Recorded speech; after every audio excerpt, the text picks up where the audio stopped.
서로 축복하겠습니다. 이제부터는 십자가와 부활의 길입니다. 실족함이 없는 믿음으로 승리합시다. 할렐루야. 오늘은 십자가와 부활의 길 9번째 시간이고요. 이 주제로는 이제 마지막 시간입니다. 오늘은 파도를 타는 사람들이 됩시다 라는 제목으로 하나님의 말씀을 전하도록 하겠습니다. 하나님의 말씀인 성경은 한 번뿐인 우리의 인생을 이렇게 다양하게 묘사하고 있습니다. 예를 들어 볼까요? 성경은 우리를 가리켜 진흙을 빚어 만든 질그릇이다 말씀합니다. 우리가 이 보배를 질그릇에 가졌으니 이는 심히 큰 능력은 하나님께 있고 우리에게 있지 아니함을 알게 하려 함이라. 할렐루야. 고린도후서 4장 7절 말씀이지요. 사도 바울이 인생을 질그릇에 비유하고 있는 건데요, 얼마나 적절한 표현입니까? 한번 곰곰이 생각해 보세요. 질그릇 어떤 그릇입니까? 질그릇은 요즘 주부들이 좋아하는 코렐처럼 결코 깨지지 않는 그런 그릇이 아닙니다. 질그릇은 깨지기 쉽습니다. 금이 가는 것도 쉽습니다. 그만큼 나약하다는 거지요. 그런데 그것이 인생이다. 성경은 이렇게 선언합니다. 옳습니다. 어떤 때는 대단히 뛰어나고 위대한 게 인생인 것 같지만 때로는 작은 틈 하나만으로도 처참하게 깨지고 넘어지는 게 인생입니다. 한 곳을 더 보면요, 야고보서 4장 4절은 이렇게 말씀합니다. 내일 일을 너희가 알지 못하는도다. 너희 생명이 무엇이냐? 너희는 잠깐 보이다가 없어지는 안개니라 그랬습니다. 야고보는 한술 더 뜨고 있어요. 우리 인생을 늦은 밤이나 새벽녘에 자욱하게 피어올랐다가 아침에 떠오르는 찬란한 햇빛에 의해서 온데간데 없이 사라지는 안개에 비유하고 있습니다. 이 비유도 곰곰이 생각해 보세요. 여러분에게 이런 경험 있지 않습니까? 어제까지 만났는데, 그래서 언제나 만날 줄 알았는데 새날인 오늘부터 그 사람을 더 이상 볼 수 없게 됐던 그런 경험 말입니다.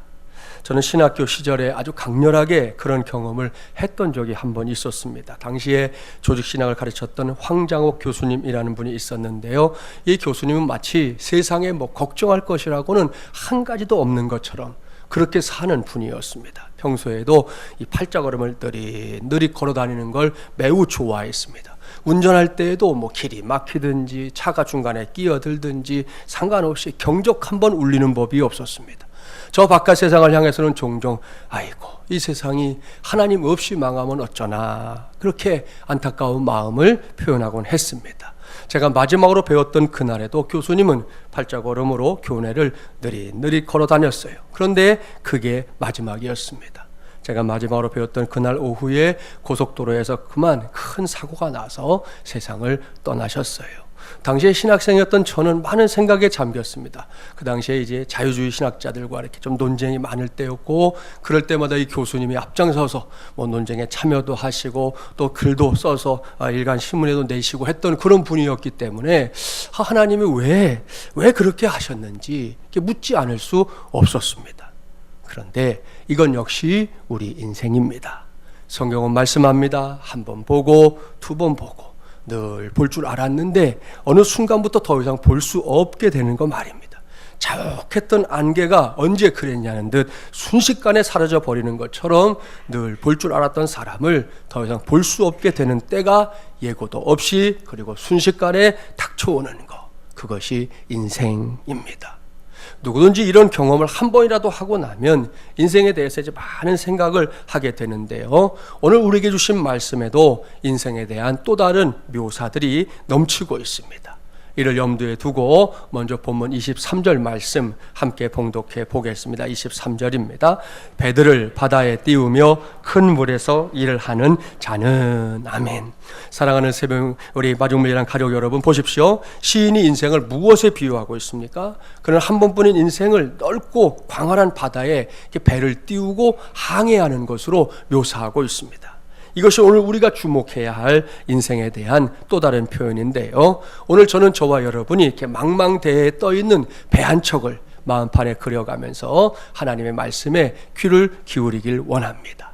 여기서 제일 먼저 우리에게 드는 느낌은 뭡니까? 인생의 긴장감이지요. 바다 위에 떠있는 배 한 척의 모습이 저절로 그런 마음을 갖게 만듭니다. 우리가 아는 대로 바다는 결코 쉽게 혹은 만만하게 볼 수 있는 그런 대상이 아닙니다. 언제 어떤 일이 일어날지 예측하는 것조차 허락하지 않는 곳이 바다입니다. 잔잔한 듯 하다가도 순식간에 높은 파도가 일어납니다. 그런가 하면 높은 파도로 인해 막 죽을 만큼 두렵고 힘들었지만 어느샌가 잠잠해집니다. 이것이 바다와 우리 인생이 갖고 있는 공통점이에요. 그렇습니다. 우리의 삶도 바다처럼 예측 불허의 대상입니다. 많은 사람들이 종종 자신의 인생을 놓고 이런저런 예측을 내놓고 계획을 세웁니다. 한 해를 마무리할 때 혹은 새해를 시작할 때 그렇게 할 때가 있지요. 이런 일들이 무조건 불필요하다 그렇게 생각하는 건 아닙니다. 그러나 분명한 건 그런 일들이 생각했던 대로 이루어졌던 경험보다는 그렇지 못한 경험들이 우리에게는 더 많다는 사실입니다. 이것이 망망대해와도 같은 이 바다와도 같은 우리 인생의 현 주소라는 거지요. 이런 현실을 부인할 수 없게 만드는 것 중에 하나가 이 사람들이 말하는 세상의 법칙인데요. 한번 들어보세요. 정류장의 법칙이 있어요. 그냥 지날 때는 자주 오던 버스도 내가 타려고만 하면 죽어도 안 와요. 그런 경험 있으시죠? 신체의 법칙이 있어요. 가려움은 손이 닿기 어려운 부위일수록 그 정도가 심해요. 이런 데는 괜찮은데 이게 손이 안 닿는 곳은 더 가렵잖아요. 수입 지출의 법칙이 있어요. 뜻밖의 수입이 생기면 반드시 뜻밖의 지출이 더 많아지는 경우 있지요. 자동차 운전하는 분들이 꼭 경험하는데 세차의 법칙이 있어요. 큰 맘 먹고 오늘 세차했는데 조금 있다 꼭 비가 와요. 얼마 전에도 저도 경험했지만 그런 경험들 보니까 다 있으시네요. 애프터 서비스의 법칙이 또 기가 막힙니다. 고장난 제품은 서비스 기사가 도착하면 정상으로 돌아가요. 고장나서 불렀는데 기사가 와서 하는 말 이상 없는데요? 왜 부르셨어요? 이러는 경우 있잖아요. 시험의 법칙, 공부를 안 하면 몰라서 틀리고 어느 정도만 하면 헷갈려서 틀립니다. 택시의 법칙도 있어요. 급해서 택시를 기다리면 빈 택시는 반대편에만 나타납니다. 기다리다 못해 건너갔어요. 그럼 먼저 있던 자리에 택시가 자주 오는 걸 보게 되죠. 제가 얼마 전에 지방 갔다가 정말 경험했어요. 정리정돈의 법칙 경험한 적 있을 겁니다. 찾는 물건은 항상 마지막으로 찾아보는 장소에서 발견됩니다. 거기 있다고 생각했는데 거긴 없고 엉뚱한 데서 나오잖아요.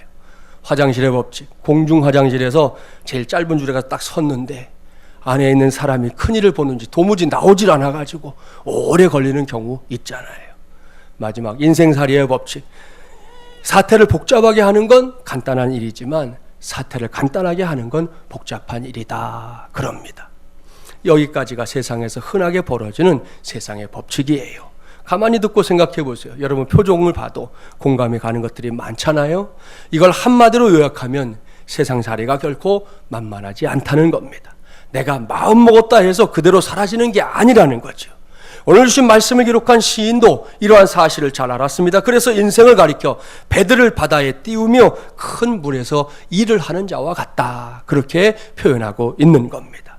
그렇다면 바다와 같은 인생을 살아가는 우리가 그 바다에서 가장 많이 영향을 받게 되는 것은 무엇일까요?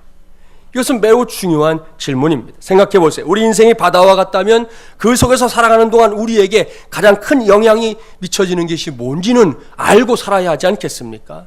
옳습니다. 맞는 말입니다. 그런 질문을 안고 오늘의 본문을 보십시오. 그게 뭔지 곧 찾아낼 수 있어요.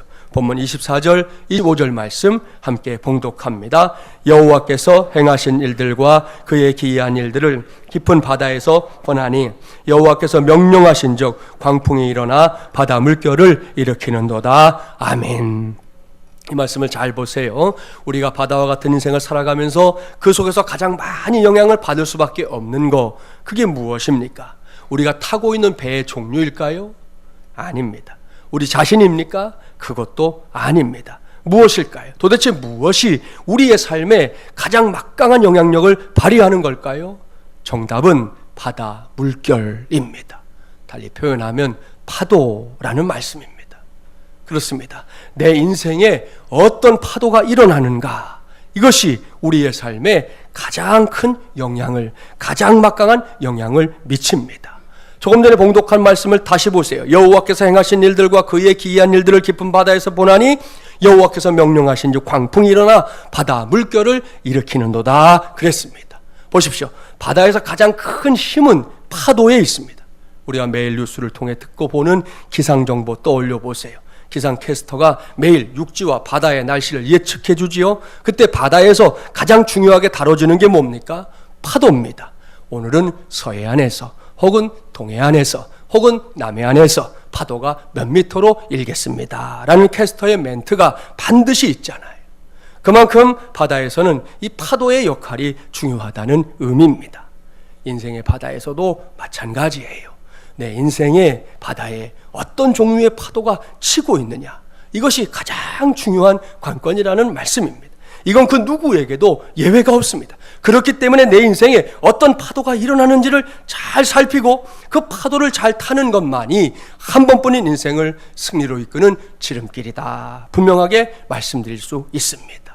여기에 저와 여러분, 우리 모두가 이 부활의 계절에 마음에 둬야 할 중요한 관심사가 있습니다. 그 관심사를 오늘 전하는 말씀의 제목에 담아두었습니다. 파도를 타는 사람들이 됩시다, 이건 말입니다. 그렇습니다. 여기에 등장하는 파도 타기, 이것이 인생이라는 바다에서 살아가고 있는 우리가, 그것도 이 부활의 계절을 살아가고 있는 우리 모두가 함께 집중해야 할 관심사인 줄 믿습니다. 이를 전제하면서 여기서는 그 관심사에 몰입하기 전에 한 가지 질문을 더 하려고 합니다. 그것은 우리 모두가 인생의 파도 타기를 해야만 한다면 파도는 과연 누가 일으키는 것인가? 라는 질문입니다. 조금 전까지 저는 인생을 바다로 비유할 때 그 바다에서는 파도 타기가 그 무엇보다 중요하다 말씀드렸어요. 그렇다면 그 파도를 일으키는 건 누구의 몫이냐는 겁니다. 이건 역시 매우 중요한 질문이고요. 이 질문에 대한 답이 오늘 본문에 그대로 들어있어요. 잘 보십시오. 여호와께서 명령하신즉 광풍이 일어나 바다 물결을 일으키는도다. 할렐루야. 사랑하는 여러분, 누가 파도를 일으킵니까? 우리의 힘으로 할 수 있습니까? 우리의 지혜와 노력으로 우리가 인생의 파도를 내 마음대로 일으킬 수 있냐는 거예요. 없습니다. 그건 세상에 둘도 없는 능력자라고 해도 결코 할 수 없는 일입니다. 그래서 누가 이 바다에서 파도를 일으키느냐? 오직 한 분, 우리의 하나님 여호와인 줄 믿습니다. 오늘 이 시간에도 우리가 아버지라고 부르고 있는 하나님만이 인생의 파도를 일으키는 주인공이라는 말씀이에요. 그렇습니다. 하나님만이 파도를 만들 수 있습니다. 하나님만이 파도를 일으킬 수 있습니다. 이 시간에는 우리 모두가 이와 같은 사실을 기억해 둬야 합니다. 이 파도 타기라는 서핑이라고 하는 스포츠는 원래 우리나라에서 매우 낯선 종목이었습니다. 최근에 젊은이들이 이 일에 관심을 갖고 너도 나도 해보겠다 하는 경우들이 늘어가고 있는데요. 반면에 미국 같은 나라에서는 이미 매우 폭넓은 계층으로부터 인기를 누리고 있는 스포츠 가운데 하나가 바로 이 파도 타기입니다. 일례로 미국의 남가주는 아주 멋들어진 저렇게 멋진 해안가로 유명한데요. 이 지역은 비치보이즈의 음악, 또 해변에서 열리는 파티를 담은 영화의 장면들, 그리고 무엇보다 저런 파도 타기로 매우 유명합니다. 파도 타기의 기원은 미국의 어린이들이 즐기는 스케이트보드로부터 시작됐다고 합니다. 이렇게 시작된 파도 타기가 남가주에서 얼마나 인기가 높은지 아십니까? 일반 학교들, 많은 학교들이 파도 타기를 아예 체육 과목에 포함시키고 있을 정도입니다. 따라서 누구든지 파도 타기를 배우는 과목을 선택하면 그 사람은 파도 타기에 대한 모든 것을 배울 좋은 기회를 얻게 되는 겁니다. 먼저 어떤 장비를 구입해야 하는지, 그 장비들의 올바른 사용법은 뭔지를 배웁니다. 또 파도 타기를 할 수 있는 파도의 종류를 잘 식별하는 것도 배우고요. 파도 위에 올라서서 가능한 오랫동안 탈 수 있는 기술들을 여러 가지로 배웁니다. 무엇보다도 가장 중요한 기술인 보드 위에서 나가 자빠지지 않고 파도에서 잘 내려오는 법도 배웁니다.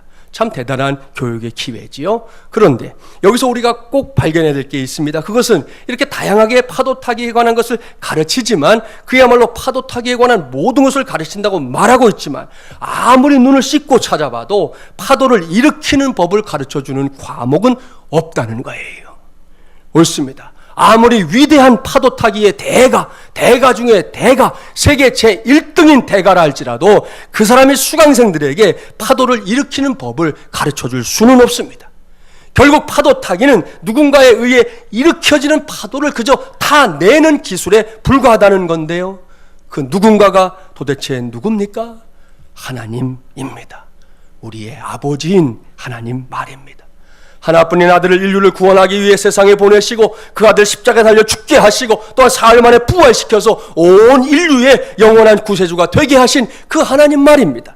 그 하나님께서 파도를 만듭니다. 그 하나님께서 파도를 일으키십니다. 우리는 단지 그 파도를 타는 것 뿐이에요.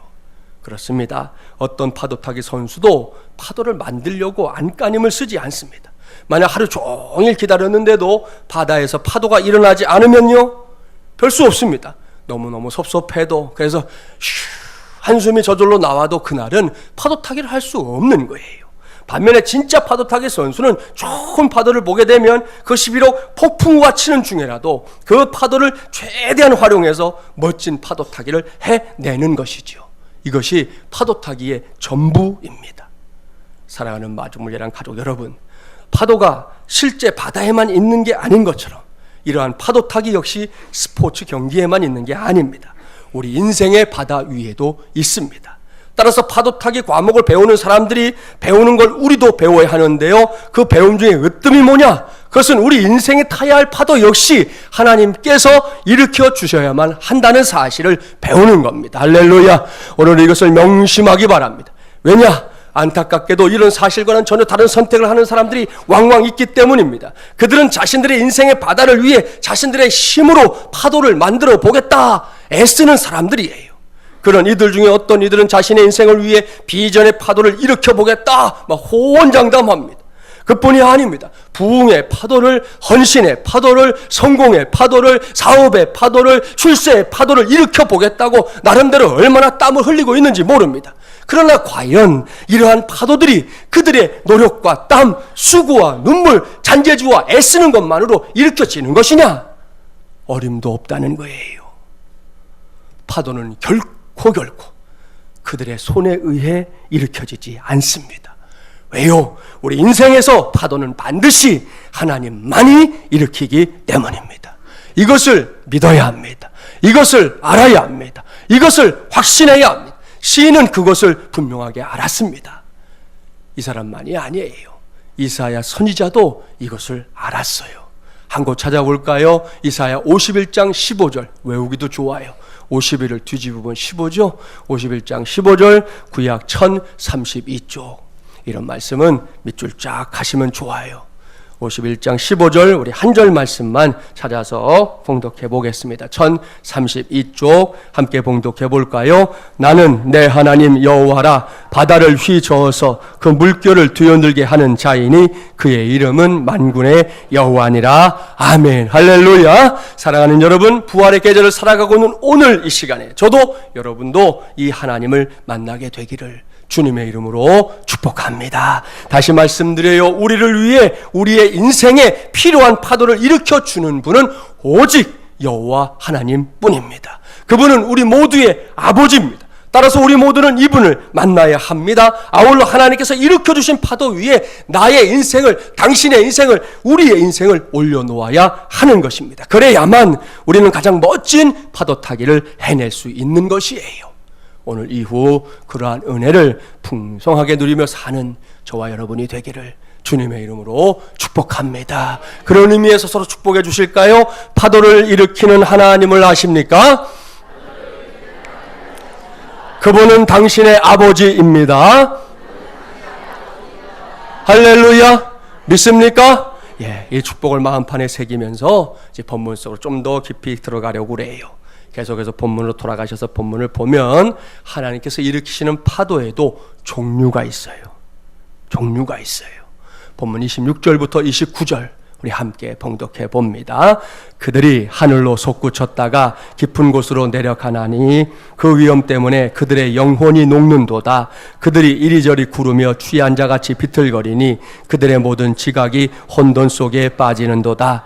이에 그들이 그들의 고통 때문에 여호와께 부르짖으매 그가 그들의 고통에서 그들을 인도하여 내시고 광풍을 고요하게 하사 물결도 잔잔하게 하시는도다. 아멘. 자, 이 말씀에 따르면 하나님께서 인생 속에서 일으키시는 파도는 크게 두 종류예요. 첫째, 광풍을 동반하는 높은 파도입니다. 한마디로 심각한 파도, 그렇게 말할 수 있습니다.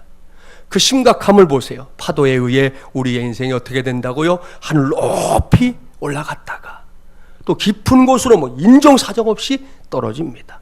그 과정이 얼마나 위험한지 성경에 보니까 영혼이 다 녹아버릴 지경이다 그랬습니다. 너무 많은 근심을 하면 막 뼈가 녹는 것 같은 그런 경험들을 하잖아요. 그렇게 된다는 거죠. 게다가 이리저리 구르는 건 기본이에요. 파도가 쳐대니 어떡하겠어요. 마치 술 취한 자와 같이 비틀거리기까지 한다 그랬으니 이거 보통 일이 아닙니다. 혹 여러분 중에 이와 같은 경험들을 했거나 현재 하고 있는 성도가 있을지도 모릅니다. 누구든지 이렇게 되면 한마디로 정신이 없지요. 도대체 무엇을 해야 할지 어떻게 해야 할지 몰라 발만 동동동동 거리게 됩니다. 그렇게 망연자실한 채 그저 거침없이 흔들리는 파도에 몸을 맡길 수밖에 없을 때가 있는데요. 그렇게 아무것도 할 수 없다고 생각되는 그 순간에도 할 수 있는 게 전혀 없는 건 아닙니다. 호랑이에게 물려가도 정신만 차리면 산다 하는 속담도 있잖아요. 대단하게 심각한 파도를 만났을지라도 할 수 있는 거, 저와 여러분이 할 수 있는 거, 하나님의 사람들이 할 수 있는 거 한 가지 있습니다. 그것이 뭐냐? 좀 전에 봉독했던 말씀에 나오잖아요. 이에 그들이 그들의 고통 때문에 여호와께 부르짖으매 그가 그들의 고통에서 그들을 인도하여 내시고. 할렐루야. 이 말씀을 잘 보십시오. 우리가 아무것도 할 수 없다. 정말 이제는 끝났다. 내가 할 수 있는 것이 더 이상 없다라고 생각하는 그 순간에도 아직 할 수 있는 게 남아있다는 거예요. 그것은 기도입니다. 하나님께 부르짖어 외치는 기도 말입니다. 하나님을 향해 아버지라고 크고 분명하게 부르며 시작할 수 있는 그 위대한 기도 말입니다. 이것을 명심해 주십시오. 그리고 필요할 때가 되면 정신이 없다고 새까맣게 잊어버리지 말고 반드시 사용하십시오. 그렇습니다. 우리가 너무나 벅찬 인생의 파도를 만나 힘겹고 어려울 때에도 하나님은 우리에게 기도할 수 있는 특권을 따로 주신 겁니다. 그러니 이 특권 묵히지 말고 사용해야 하지 않겠습니까? 혹시 명지전문대 정보통신과의 손태영 교수님이라는 분 아시나 모르겠어요. 매스컴에도 가끔 나오시곤 하는데 사진을 보세요. 뭔가 좀 불편해 보이죠? 이 손 교수님은 어렸을 때 걸린 소아마비로 인해 지금도 저렇게 다리를 아주 심하게 접니다. 초등학교 때 동네 아이들은 그런 손 교수님에게 돌을 던지며 놀려대는 걸 재미로 일삼았습니다. 결국 참다 이 초등학교 5학년 때 학교를 그만뒀어요. 너무 힘이 드니까 학교 못 다니겠다. 부모도 더 이상 안 되겠다 싶어서 이제 그만두게 된 거죠. 학교를 그만두고 나니 어린 마음에도 초등학교 5학년이 그렇게 대단한 그런 마음은 아니었을 텐데도 가슴속 울분과 서름을 잠재울 수가 없었대요. 밤을 새워 울었다고 합니다. 그러면서 하나님을, 세상을, 자기를 이렇게 낳아준 부모를 원망했습니다. 이러한 손 교수님의 분노와 울분은 청년 때까지 그치지 않았습니다. 결국 아무런 능력도 없는 상태로 이제 20대를 맞이하게 된 거지요. 그렇게 계속 하나님을 원망하던 어느 날이었습니다. 이제 더 이상 할 불평과 부정적인 생각도 없다. 이제는 긍정적이고 낙관적으로 살아보자. 이런 생각이 손 교수님의 생각 속에 그야말로 쑥 파고들었다는 거예요. 훗날 손 교수님은 이것을 가리켜 하나님의 응답 그렇게 표현했습니다. 그런 마음을 갖게 된 뒤 손 교수님은 이제 어머니를 통해 교회에 나가기 시작했어요. 그 교수님은 교회를 한 번도 빠지지 않았고 어머니는 매일 새벽마다 그 아들을 위해서 간절하게 기도했습니다. 손 교수님 자신도 기도에 힘썼어요. 초등학교도 못 나온 내가 갈 길은 검정고시다 이렇게 생각한 손 교수님, 고입과 대입고시를 연달아 통과하고 충북대 법대에 들어가서 당당히 졸업장을 받았습니다. 그때를 추억하며 손 교수님이 남긴 인터뷰가 있더라고요. 검정고시 준비를 할 때도 교회 창고에 틀어박혀 공부했습니다. 교회는 유일한 나의 안식처였습니다. 이후 어머니로 인해 친가와 외가 모두 완전히 믿음의 집안이 됐습니다. 할렐루야. 졸업한 이후에 진로를 위해서 이제 여기저기 알아봤는데 받아주는 데가 없는 거죠. 얼마 전에도 장애인 날 있었고 뉴스 보셨지만 기업들도 공기업들도 그렇고 국가단체들도 그렇고 이게 일정 수를 장애인들을 고용을 해야 하는데 지금도 그게 잘 안 된다고 이번 장애인의 나라도 계속 뉴스가 나왔잖아요. 그러니 이분이 이 졸업하고 나서서 사회생활 할 때 이게 되겠어요? 안 되는 거죠. 하지만 송 교수님 포기하지 않고 기도하면서 하나님이 주신 꿈을 계속 꾸었어요. 마침내 모든 역경을 넘어 거짓말처럼 대학의 교수가 됐고요. 지금은 정부와 기업체에서 무려 1,500회 이상 강연을 한 인기 강사로 우뚝 서게 되었습니다. 할렐루야. 참으로 귀한 믿음의 사람이에요. 보십시오. 그의 인생 속에 분명히 심각한 파도가 밀려왔어요. 그 파도는 자신의 힘만으로는 도무지 피해갈 수 없는, 내가 어찌할 수 없는, 나를 덮어버리고도 남는 그런 파도였습니다. 그때 그는 하나님을 만났고요. 하나님께 기도했습니다. 간절하게 하나님을 찾았습니다. 오로지 하나님께만 부르짖었습니다. 그렇게 파도 타기를 해냈던 겁니다. 거기에 하나님의 긍휼과 크신 은혜가 임한 줄 믿습니다. 이렇듯 하나님께서 일으키는 첫 번째 파도는 광풍을 동반한 심각한 파도예요. 이건 저도 여러분도 그다지 만나고 싶지 않은 파도인데요. 그럼에도 불구하고 혹 지금 우리 중에 그런 파도를 만난 성도가 있을지도 모릅니다. 그 파도로 인해 버거움에 몸서리를 치고 있는 성도가 우리 중에 있을지도 모르겠습니다. 만일 이 자리에 여기에 해당되는 성도가 있다면 신신당부합니다. 망연자실한 채 시간만 보내지 마십시오. 본문을 기록하고 있는 시인에게 반드시 한 수 배우기 바랍니다. 당장 기도하는 자리로 나아가십시오. 그곳이 어떤 곳이든 당신이 있는 그곳을 기도의 장소로 삼으라는 겁니다. 그렇게 기도의 줄 단단히 붙잡고 심각한 파도 위에 나를 맡길 때 거기에도 하나님의 긍휼이, 하나님의 은혜가 충만하게 임할 줄 믿습니다. 무엇보다 하나님의 응답이 나타날 줄 믿습니다. 이것이 심각한 파도를 잘 타내는 방법이에요. 두 번째 파도는 잔잔한 파도입니다. 실제로 바다에서도 언제나 광풍을 동반한 심각한 파도만 일어나는 게 아닌 것처럼 인생의 바다도 마찬가지예요. 하나님께서는 인생의 바다에 잔잔한 파도를 일으킬 때도 있습니다. 이때 우리가 할 일은 쉽습니다. 그 파도에 몸을 맡기고 평안을 누리는 거예요. 그렇게 일상의 은혜를 은혜로 알고 체험하며 사는 것, 이건 역시 매우 중요한 인생의 파도타기인 줄 믿습니다. 그런데 요즘 사람들이 사는 걸 보면 이게 잘 되지 않아요.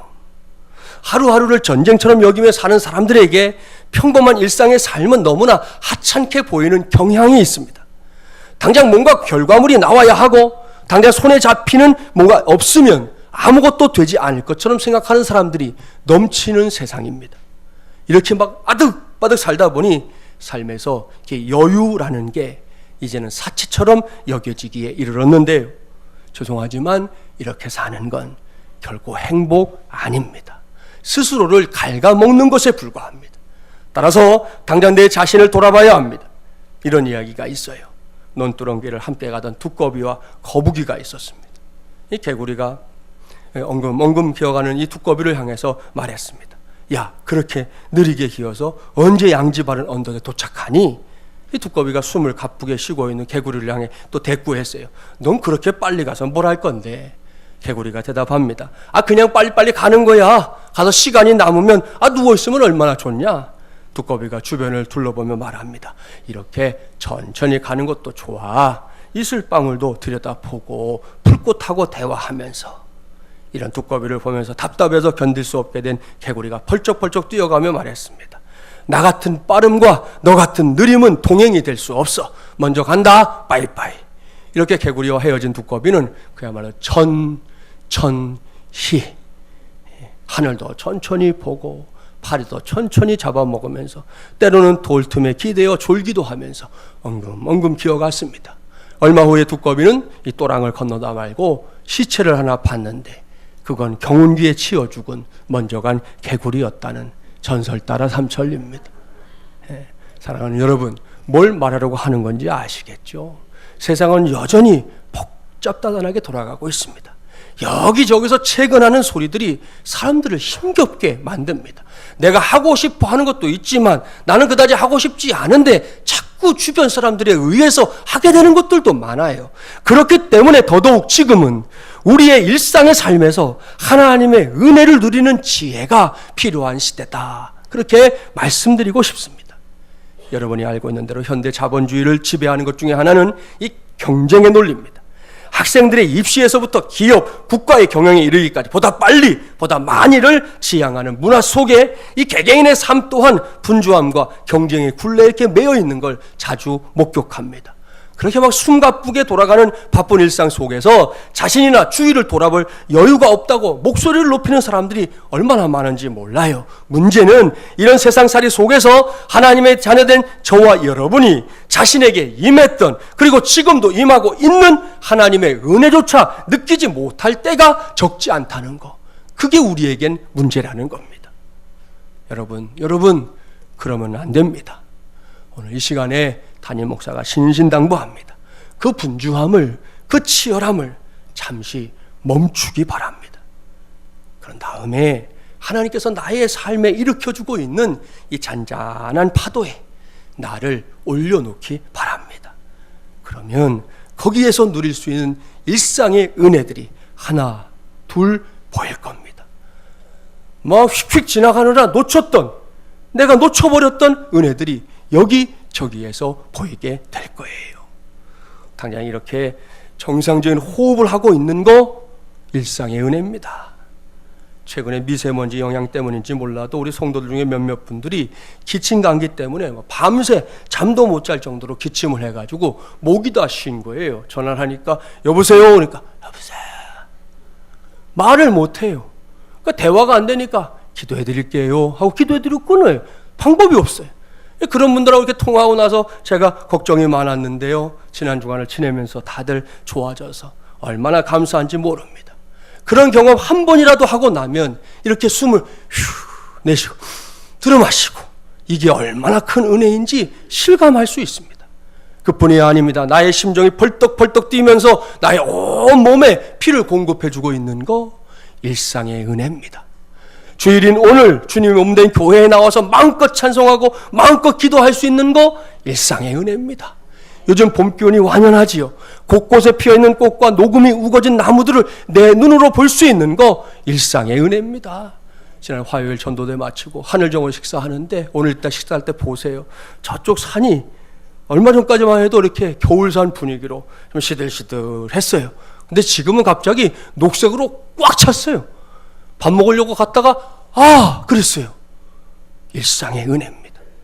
그렇습니다. 바쁘고 분주한 걸음 잠깐 멈추고 이런 은혜들을 꼽아보라는 거예요. 분명히 끝이 없을 겁니다. 그 끝없는 은혜를 놓치지 말고 잔잔한 파도와 함께 부어주시는 하나님의 복을 나의 것으로 삼는 저와 여러분이 되기를 주님의 이름으로 축복합니다. 여기까지 우리는 하나님께서 일으키시는 두 종류의 파도에 관해 생각해 봤습니다. 이젠 결론을 지어야 하는데요, 각각의 파도가 일어날 때마다 우리가 최선을 다해 파도 타기를 해내면 하나님은 어떻게 하실까요? 이것이 오늘의 결론입니다. 결론을 확인하기 위해 본문 30절, 31절 말씀을 함께 봉독합니다. 30절, 31절입니다. 그들이 평온함으로 말미암아 기뻐하는 중에 여호와께서 그들이 바라는 항구로 인도하시는도다. 여호와의 인자하심과 인생에게 행하신 기적으로 말미암아 그를 찬송할지로다. 아멘, 할렐루야. 이 말씀을 주목하십시오. 하나님께서 일으키신 파도에 우리가 인생을 걸고 파도 타기를 할 때 하나님은 우리를 어디에 이르게 하십니까?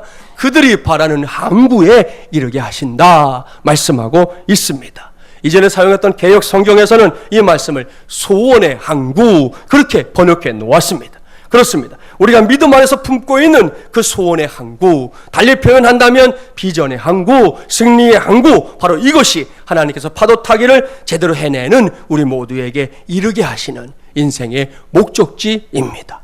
사랑하는 마주물리랑 가족 여러분, 지금 우리는 그 목적지를 향해 나아가고 있는 중이에요. 이를 명심하면서 이 아름다운 부활의 계절에 우리 모두 자신의 소원의 항구가 어디인지 검색해야 합니다. 이미 그 소원의 항구를 분명하게 발견한 성도들이 있을 겁니다. 혹은 힘이 하나마 소원의 항구가 어디에 있는지 발견한 성도들도 있습니다. 물론 아직 분명한 소원의 항구 찾지 못한 성도들도 있을 겁니다. 그렇기 때문에 이 부활의 계절에 소원의 항구를 향한 파도 타기에 우리의 몸과 마음을 실어보자 말씀을 전하고 있는 겁니다. 다시 말씀드리지만 파도는 우리가 일으킬 수 없습니다. 하나님만이 일으키십니다. 당장 여러분의 주변을, 자신의 삶을 살펴보십시오. 하나님께서 일으키는 파도가 지금 우리의 삶에 밀려들고 있습니다. 이것은 아무 때나 주어지는 게 아니에요. 인생의 파도는 결코 우리가 원하는 때, 우리가 원하는 정도로 일어나는 게 아니기 때문입니다. 따라서 지금 내게 밀려오는 비전의 파도, 소망의 파도, 위대한 꿈의 파도를 놓치지 말기 바랍니다. 이건 저와 여러분 개인의 삶에 국한된 게 아닙니다. 하나님께서 이 부활의 계절에 우리 마중물 연합교회를 향해, 우리 공동체를 향해 일으켜주시는 은혜의 파도도 있습니다. 그 파도에 함께 올라타서 멋진 파도 타기를 해내는 저와 여러분이 되기를 바랍니다. 그래서 우리 모두가 그야말로 단 한 사람도 빠짐없이 소원의 항구에 함께 이르게 되기를 주님의 이름으로 간절히 축원합니다.